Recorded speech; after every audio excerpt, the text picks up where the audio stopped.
নাজিৰাত বিৰোধী দলপতি দেৱব্ৰত শইকীয়াৰ নেতৃত্বত কংগ্ৰেছ কৰ্মীসকলে সাব্যস্ত কৰিলে প্ৰতিবাদ।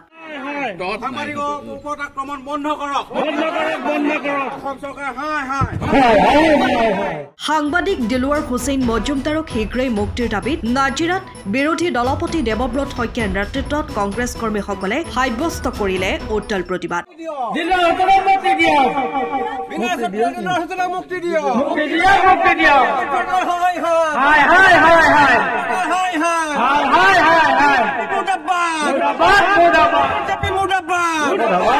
মুখ্যমন্ত্ৰীৰ প্ৰতিকৃতি দাগ কৰি সাব্যস্ত কৰিলে এই প্ৰতিবাদ।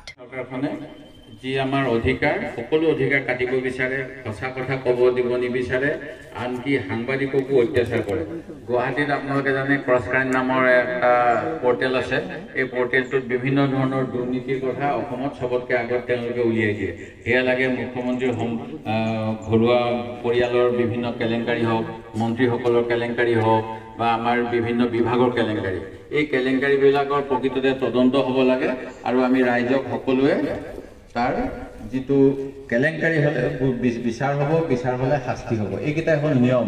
কিন্তু এই নিয়মৰ কথা আজি বাহিৰত লৈ গৈছে মুখ্যমন্ত্ৰী মহোদয়ে। প্ৰতিদিনৰ মালিক শ্ৰী জয়ন্ত বৰুৱা ডাঙৰীয়াকো সমালোচনা কৰে।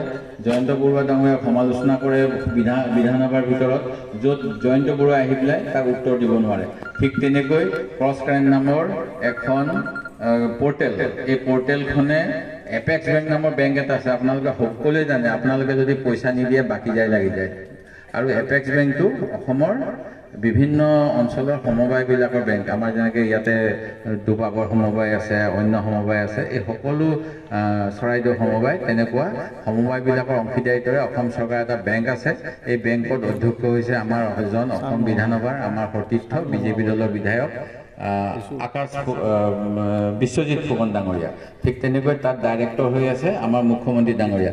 এই বেংকটোৱে 20 কোটি টকা এজন অনা অসমীয়া ব্যৱসায়ীক দিলে, যিটো নিয়মত দিব নোৱাৰে। আৰু এই এনেকুৱা ধৰণৰ বিভিন্ন কেলেংকাৰী আছিলে। তাৰোপৰি তেওঁলোকৰ অন্যান্য কেলেংকাৰী, এই কেলেংকাৰীৰ বিষয়ে খবৰ ল'বলৈ যাওঁতে বেংকৰ ফালৰ পৰা ওচৰ দি পেলাই সেই সাংবাদিক দিলৱাৰ হুছেইনক গ্ৰেপ্তাৰ কৰা হ'ল।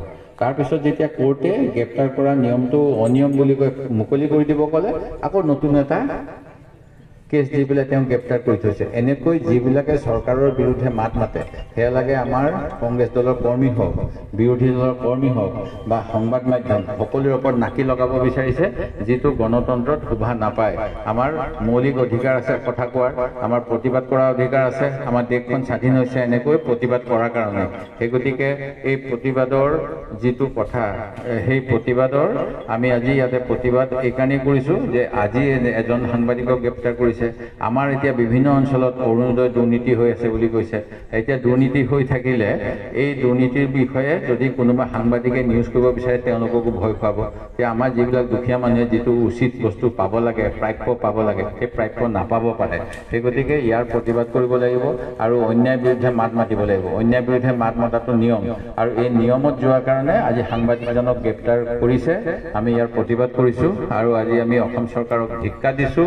আৰু আমি এই ধৰণৰ দুৰ্নীতি য'তেই হ'ব তাৰ বিৰুদ্ধে সকলো সাংবাদিকে যাতে মুক্ত কণ্ঠেৰে মাত মাতে, তাৰ বাবে তেখেতসকলক আমি সাহস যোগাব বিচাৰোঁ। আমি এনেকুৱা ধৰণৰ সকলো অন্যায়ৰ বিৰুদ্ধে মতা সাংবাদিকক চালাম জনাইছোঁ। আৰু আজি দিলৱাৰ হুছেইনৰ নিচিনা ঘটনা যাতে অন্য ক'তো নহয়, তাৰ বাবে আমি আজি ইয়াতে চৰকাৰক এটা সচেতন কৰিব বিচাৰিছোঁ। আৰু তেওঁলোকে যি ন্যায় অপব্যৱহাৰ কৰিছে, পুলিচৰ অপব্যৱহাৰ কৰিছে, তাৰ প্ৰতিবাদ কৰিছোঁ। আৰু আজি আমি সেই গতিকে অসম চৰকাৰক সাৱধান শুনাব বিচাৰিছোঁ। নাজিৰাৰ পৰা নয়নমণি ভট্টাচাৰ্যৰ ৰিপৰ্ট, টাইম অফ আছাম। সময়ৰ খবৰ সময়ত পাবলৈ ফ'ল' কৰক টাইম অফ আছাম।